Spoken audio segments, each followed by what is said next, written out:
First ever factory outlet Mukunda jewellery KPHB Kothapet Khammam Somajiguda Hanamkonda. నమస్తే రమగారు. నమస్తే జయ. రమగారు, దేవుడి గదికి సంబంధించి దేవుడు పటాలు పెట్టుకునే దానికి సంబంధించి కొన్ని అనుమానాలండి నాకు. సాధారణంగా మనం ఇంట్లో దేవునికి సంబంధించి ఒక మందిరం ఉంటుంది, ఒక రూము మనం కేటాయిస్తాం. అవకాశం లేనప్పుడు కిచెన్లోనో హాల్లో ఒక పక్కనో, మరీ అస్సలు లేదు అనుకున్నప్పుడు బెడ్రూమ్లో కూడా పెట్టేసుకుంటూ ఉంటారు కదా. అసలు దేవుడికంటూ సపరేట్గా ఒక రూము ఉండాల్సిన పరిస్థితి ఉందా? అవకాశం లేనప్పుడు ఏంటి అసలు? భగవంతుడు సర్వాంతర్యామి, అన్ని చోట్ల ఉంటాడు. మనం ఏం చేస్తాం, మన బుద్ధి నిలవడానికి మనకు పూజకు ఒక స్థలం అని, ఈ దిక్కు అయితే బాగుంటుందని ఇక్కడ దేవుణ్ణి పెట్టుకుని అక్కడ మనకి అది కావాల్సింది. దానికోసం ఏం చేస్తాము, ఇంట్లోనే ఈశాన్య దిగ్భాగంలోకి వచ్చేలాగా ఒక గది ఏర్పాటు చేసుకుంటాం. గది ఏర్పాటు చేసుకోగలిగే వాళ్ళ పరిస్థితి అది. గది ఏర్పాటు చేసుకోలేని వాళ్ళు ఏం చేయగలుగుతారు? ఏం చేయలేకపోతారు. ఇప్పుడు ఇళ్ళు పెద్దవి, స్థలాలు పెద్దవి, అవకాశం ఉంది, పాతకాలపు ధోరణి ఉంది, అలా అనుకున్నప్పుడు దేవుడికో ప్రత్యేకంగా గది, దేవుడి సామాన్లని అందులో పెట్టడం. మనకి ఇంట్లో ఏదైనా అశుచి ఇబ్బంది ఉన్నప్పుడు ఆ గత్తెలు వేసేసుకోవటం, అవి పెట్టుకునేవాళ్ళం ఇదివరకు. క్రమంగా ఇప్పుడు ఇటీవల కాలంలో కట్టే ఇళ్లల్లో కొంచెం ఇల్లు పెద్దదైతే దేవుడికి ఒక గది. సాధారణంగా 3BHK 2BHK ఇళ్ళు ఉన్నాయి ఇప్పుడు. 3BHKలోను 3Bలు, ఒక హెచ్, ఒక హాలు, ఒక కిచెను తప్పిస్తే ఇంకేం ఉండదు. అవును. ఈ ఉన్న గదుల్లోనే ఓ గదిని దేవుడికో, లేకపోతే గదుల్లో ఒక ర్యాక్ని, ఒక స్పేస్ని దేవుడికో పెట్టుకోగలుగుతాం. మనకు అట్లా అవకాశం ఉంటే మనం ప్రశాంతంగా అక్కడ కూర్చుని పూజ చేసుకోవటానికి కానీ, ధ్యానం చేసుకోవటానికి కానీ, ఇది ప్రత్యేకమైన స్థలము, ఇది పవిత్రమైన చోటు, ఇక్కడ శుభ్రంగా ఉంచాలి, ఇక్కడ చక్కగా దీపాలు పెట్టుకోవాలి, చక్కగా ధూపం వెలిగించుకోవాలి, మనకి మనసు బాగోలేనప్పుడు వచ్చి అక్కడ కూర్చోవాలి, అప్పుడు మనకు ప్రశాంతంగా ఉంటుంది. ఈ భావాల కోసం మనకు తప్పకుండా ఒక గది అవసరం. మానవ జీవితం ఎన్నో ఆటుపోట్లకు లోనవుతుంది. మనకి ఎక్కడో ఒక ప్రశాంతత, ఒక ఓదార్పు కావాలి కదా. మనం గుళ్ళోకి వెళ్తాం, మామూలుగా గుడికి వెళ్తాం. మన ఇంట్లో కూడా అలా ఒక ప్రశాంతమైన ప్రదేశాన్ని ఏర్పరచుకుంటే మంచిదే, వెల్ అండ్ గుడ్. అవకాశం లేని వాళ్ళ పరిస్థితి ఏమిటి? ఇప్పుడు 3BHK 2BHK 1BHK కాకుండా ఓన్లీ 1 రూమే ఉన్నవాడి పరిస్థితి ఏమిటి? అవును. అక్కడ కూడా మనం ఏం చేస్తాం, ఓ గోడకో దేవుడి పటమో, ఓ క్యాలెండరో, ఒక ఏదో పెట్టుకుని, లేదా ఓ చిన్న చెక్క కరెక్ట్గా ప్లేస్లో ఒకటి గోడ కొట్టి అక్కడ 2 దేవుడి పటాలు పెట్టుకుని ఏదో దీపం పెట్టుకుంటాం, డబ్బులు దాచే ముంత ఒకటి అక్కడ పెట్టుకుంటాం, ఏవో 4 వస్తువులు అక్కడ చేర్చుకుని అక్కడ దండం పెట్టుకునేందుకు ఒక పరిస్థితి ఏర్పరచుకుంటాం. సాధారణంగా ఇళ్లల్లో జరిగేది. ఇందులో ఏంటంటే వాళ్ళు ఎవరో చేశారని మనం చేయలేకపోతాం. మన అవకాశాన్ని బట్టే కదా. మనం ఏం చేస్తాం, చాప ఎంతవరకు ఉంటే అంత మటుకు కాలు చాపుకోవాలి, అంతేగా. మంచం ఉన్నంత వరకే కాలు చాపారు, ఇక వేరే దారి లేదు. అంతే కదా, ముడుచుకోవటమే. అంతే, ముడుచుకోవటమే. ఉన్న ప్లేస్లోనే ఏర్పరిచి పెట్టుకోవాలి, అంతే. దానికి ఎక్కువగా ఆలోచించాల్సిన అవసరం లేదు, దిగులు పడకూడదు అనుకుంటాను నేను. ఎందుకంటే ఇప్పుడు 2 బెడ్రూమ్లు, హాలు, కిచెన్ ఉన్నాయి అనుకుందాం. జనరల్గా చిన్న ఇల్లు. ఇప్పుడు హాల్లో గుమ్మంలోకి రాగానే చెప్పుల స్టాండో ఏమిటో ఉంటాయి, ఓ పక్కన పిల్లలకి పుస్తకాల ర్యాకులు ఏవో ఉంటాయి. ఇక్కడ దేవుణ్ణి పెట్టుకుందుకు వీలవ్వదు. 2 బెడ్రూమ్లో ఒకటి భార్యాభర్తల రూము, ఒకటి పిల్లల రూము అనుకో. మళ్ళీ ఇందులో పిల్లల రూమ్లో ఆడపిల్లలు కనుక ఉంటే ఏదైనా పీరియడ్స్ వస్తాయి, అదంతా చికాకు అనిపిస్తుంది. వంటింట్లో ఒక పక్కన పెట్టుకుంటారు. కిచెన్లో దేవుణ్ణి ఉండటం సహజమే. వంటింట్లోనే ఓ పక్కన దేవుడికి ఒక గూడో, ఒక ఇదో ఓపెన్గా లేకుండానో. ఇప్పుడు ఈ ఇళ్లలో మడి మైలా పాటించకపోయినా దేవుడికి ఆ ప్లేస్ అని పెట్టుకున్నారు, అంతే. అంతే. ఇక అప్పుడు మడి మైల ఉన్నా కూడా, అప్పుడు మైలు వచ్చినా కూడా వంటింట్లో ఉందనుకోండి, తిరగాల్సిందే కదా రమ్మగారు. తప్పదు కదా. అలాంటప్పుడు ఏం చేయొచ్చు, సూక్ష్మంలో మోక్షం. ఆ ర్యాక్కి ఒక తలుపు, అంతే. ఆ గూడుకు ఒక కర్టెన్ పెట్టుకోవటమే, అంతే. ఇంకా మరి కొన్ని విల్లాస్ చూసాను రమ్మగారు.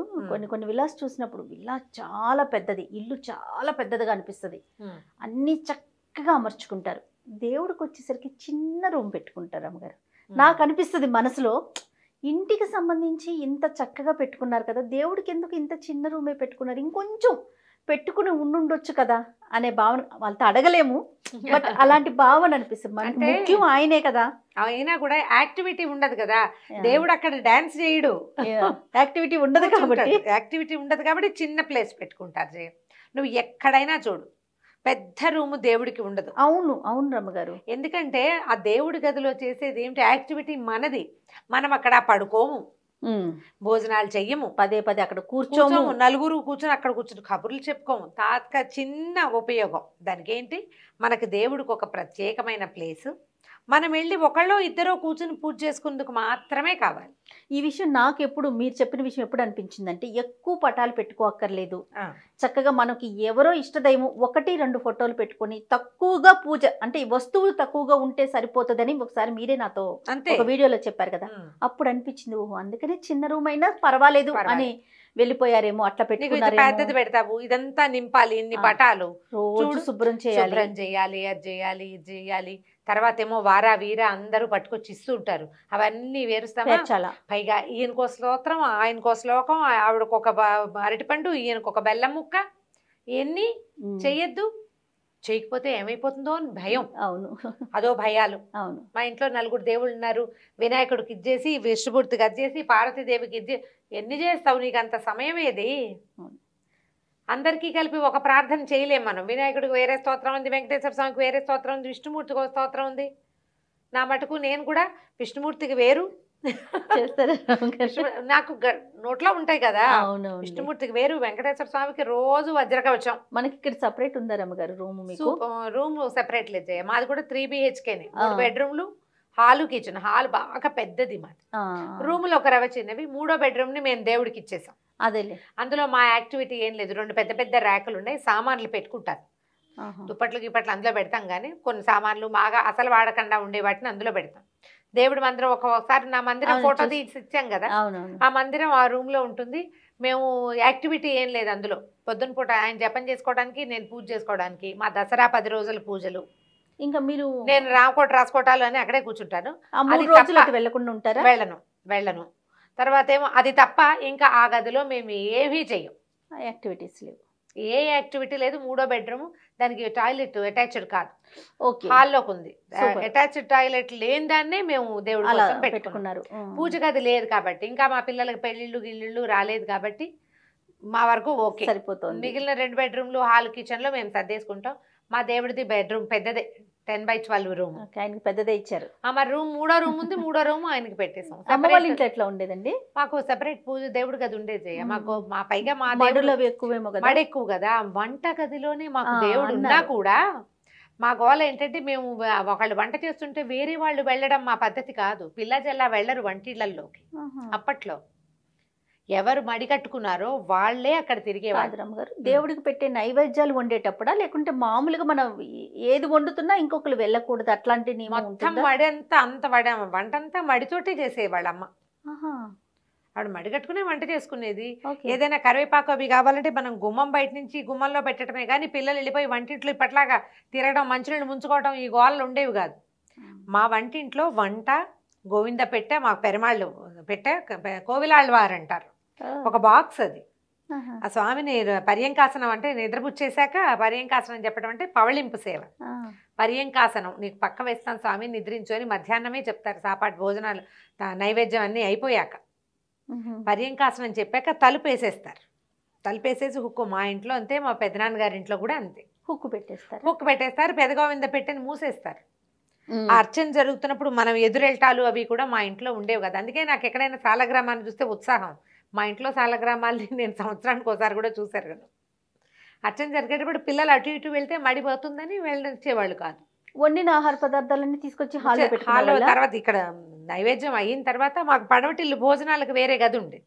ఓహో, ఈ కూరలు తరిగి ఇవ్వటానికి వాటన్నిటికీ కూడా మాకు వెనకాల ఒక పెద్ద పెరడు, పక్కన పడవటిల్లు. ఎవరైనా ఆడపిల్లలు మిగిలిన వాళ్ళు ఎవరో ఒకళ్ళు పై వాళ్ళు కూరలు తరిగి ఇవ్వటము, ఏదైనా వస్తువు కావాలంటే వంటింటి గుమ్మంలో పెడితే అమ్మ లోపల తీసుకుపోయేవారు. మధ్యాహ్నాలు గోవింద పెట్ట మూసేశారు కదా, మధ్యాహ్నం కాఫీకి, సాయంత్రపు వంటకి ఎవరో ఒకళ్ళం వెళ్ళేవాళ్ళం. ఈ పిల్లలంతా వెళ్ళటం లేదు, మంచినీళ్ళు అన్నీ యువతలే ఉండేవి, పాలు, పెరుగు అన్నీ యువతల బండల్మరని ఒక పెద్ద అల్మర ఉండేది, అందులో పెట్టేసేవాళ్ళు, అందులో నుంచి వాడేవాళ్ళు. అక్కడ మడి లేదు. మడి ఖచ్చితంగా ఆ దేవుడు ఉన్న ఆ వంటింటికి మడి ఉండేది.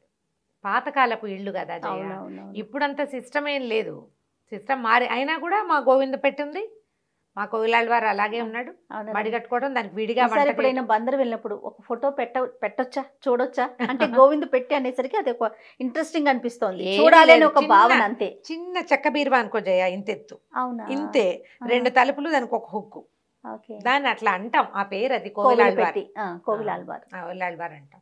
ఇప్పుడు మనం కూడా దాన్ని అరేంజ్ చేసుకోవచ్చు. ఇప్పుడు మనకు హాల్ ఉంది, అవునవును. హాల్లో ఒక ర్యాక్ని దేవుడికి కేటాయించేసుకో, దానికి తలుపేసేసేయండి. మీరు పూజ చేసుకునేటప్పుడు ఓపెన్ చేసుకోవటం, అక్కడ కూర్చోవటం, మనకు అవకాశం అదే ఉంది. నేను ఒకళ్ళ ఇంట్లో బేగంపేటలో ఒకరింటికి వెళ్ళాను. వాళ్ళు ఎవరో కూడా నాకు తెలియదు, మా అక్కయ్యతో ఏదో శారీస్ చూడడానికి వెళ్తే ఆవిడ నాకు మన ఫాలోవర్ అట. ఆవిడ చాలా ఉత్సాహంగా నేను జుట్టు తిరుమలలో ఇచ్చాను మీరు చెప్పినందువల్లే అని చెప్పారు. నేను ఒక సందర్భంలో మా టీవీలో చెప్పామేమో, మన ఇంట్లో మన దాంట్లో చెప్పినట్టు లేదు, స్త్రీలు తలనీలాలు ఇవ్వచ్చా అనే విషయం చెప్పలేదు రమ్మగారు, మనం మాట్లాడుకున్నట్లు మా టీవీలో చెప్పాను. ఆవిడ ఖచ్చితంగా ఫాలో చేశారు. అది మీకు మొక్కు, ఏదో విపత్కర పరిస్థితుల్లో మొక్కు ఉంటాం, దాని మీద మాట్లాడదాం మళ్ళీ తప్పకుండా. ఆవిడ వాళ్ళ ఇంట్లో లోపలికి వెళ్ళాం కానీ రైట్ సైడ్ ఒక గోడకి, ఈశాన్యం గోడ అది, అక్కడ ఫుల్ ర్యాక్ పని అయ్యాక తలిపేసేస్తారు. మా బిల్డింగ్లోనే కింద ఒక గ్లాస్ తోటి ఒక హాల్లో ఒక ర్యాక్. ఇప్పుడు నేను కూడా చేసుకోవచ్చు, మాకేంటంటే కొంచెం మడి కట్టుకుంటాం కదా, హాల్లో ఉంటే ఎవరైనా వస్తే ఎదురవుతారని చెప్పి లోపల పెట్టుకున్నాం. కానీ హాల్లోనే ఒక గ్లాసు కబోర్డ్ లాంటిది చేయించేసుకుంది జ్ఞానశ్రీ వాళ్ళ ఇంట్లో. గ్లాస్ కబోర్డు చక్కగా ఉంటుంది, హాల్లోనే ఉంది, ఫుల్ గ్లాస్ మొత్తం. మనం అలా ఏదైనా సూక్ష్మంలో మోక్షం చేయొచ్చు. మీకు దేవుణ్ణి అన్నీ కలపకూడదు, సెపరేట్గా ఉంచుకోవాలి, దేవుడికి ఒక ప్రత్యేకమైన స్థానం ఉండాలి, ఇలాంటి భావాలు ఉంటే ఒక ర్యాక్ని వదిలిపెట్టండి. గదులు వదిలిపెట్టలేకపోతాం, కనీసం ఒక ర్యాక్, కిచెన్లో ఒక ర్యాక్, దాన్ని క్లోజ్ చేసుకోండి. పూజ చేసుకునేటప్పుడు పెట్టుకోండి. ఇప్పుడు వంటగది పూజ గది కలిసి ఉండొచ్చా? దేవుడు ఇప్పుడు బెడ్రూమ్లో దేవుడు అయిపోయాడు అనుకుందాం, అదొక చింతగా ఉంటుంది. అవునవును. మనం అంటే ఇప్పుడు ఎవరో ఒకళ్ళు నాబోటి వాళ్ళు నోరు ఊరుకోని వాళ్ళు కొంతమంది ఉంటారు, నిజంగా చేయాలి అబ్బో ఏంటి దేవుడిని గదిలో పెట్టుకున్నారు, మంచిది కాదు, భార్యాభర్తలు ఇక్కడ కలిసి ఉంటారు కదా, ఇలాంటివి మాట్లాడతారు. అమ్మ ఎవరు చూడకుండా ఉంటారా మనని? భూమి ఆకాశాలు పంచభూతాలు మనని చూస్తూనే ఉంటాయి కదా, వాళ్ళే కదా మన జీవితానికి సాక్షులు. ఇలాంటి భావాల్లోకి వెళ్ళకండి, ఏమీ భయం లేదు. మీకు అవకాశం లేకపోతే ఒక్కటే గది, ఒక్కటే కిచెను, చిన్న కిచెను, అక్కడ దేవుని పెట్టుకునే వీలు పెట్టడమే అంతే, దానికి ఒక అడ్డం పెట్టుకోండి. మీ శంక, మీ భయానికి, అది కూడా అదే మీ భయానికి, అంతకంటే ఏమీ లేదు. ఒకవేళ ఒకే గదిలో మీరు అక్కడే పడుకుని అక్కడే తిరిగి అక్కడే వండుకునేటప్పుడు లక్షణంగా గోడకు ఒక చోట దేవుడి కూడు ఏర్పరచుకోండి, అక్కడ దీపం పెట్టుకోండి. భగవంతుడికి తెలియకుండా నువ్వు చేసేదేది లేదు, ఆయన సృష్టి కదా. కాబట్టి అలా భయాలు కాంప్లికేటెడ్ చేసుకోవద్దమ్మా జీవితాన్ని. అవును. అలా ఎలా వచ్చిన వాళ్ళు నోరు ఊరుకోని వాళ్ళు ఇవన్నీ మాట్లాడతారు. నోళ్ళు కట్టేసుకోండి, కుట్టేసుకోండి, అక్కర్లేని మాటలు మాట్లాడారు. విన్నాను రమ్మగారు, వంటగదిలో పెట్టుకున్నారనుకోండి, అక్కడే నాన్ వెజ్ వండుకుంటారు కదా, మరి వంటగదిలో దేవుణ్ణి ఎలా పెడతారు? నాన్ వెజ్ నువ్వే పుట్టించావా? ఈ ప్రశ్న కూడా వస్తుంది. నాన్ వెజ్ ఎవరు పుట్టించారు? నిన్ను పుట్టించిన వాడే కాదు, అంతే కదా, దాన్ని నీకు ఆహారంగా వాడే కాదు చేశాడు. నియమం పెట్టుకో, ఏదైనా ఒకటి, ఈ రోజు తినం, ఈ రోజు చెయ్యం అని పెట్టుకోండి. ఆ నియమ పాలన చేయండి అమ్మా. పదే పదే ఇదే మాట చెప్పుకుంటాం మనం. అవును రమ్మగారు. అది ఇప్పుడు దేవుడికి పక్కన గూడుంది, గూడుని మాత్రం కవర్ చేసి పెట్టుకోండి, మీకు శంక లేకుండా భయం లేకుండా ఉంటుంది. అంత మంచి ఏమీ లేదమ్మా. భగవత్ సేవ చేసుకోవటం, ఏదో రకంగా దేవుణ్ణి తలుచుకోవటం, దేవుడి కోసం ఇది అని పెట్టుకున్నావు చూడు ఒకటి బుద్ధిలో, అది నీ గెలుపు అంతే. మిగిలినవన్నీ కాంప్లికేషన్స్ లైఫ్లో వచ్చేవి. ఆయనకు ఒక ప్లేస్ ఇచ్చావు, ఒక సమయం ఇచ్చావు, ఒక పద్ధతి పెట్టుకున్నావు, చాలు, దాన్ని వదిలిపెట్టబోక.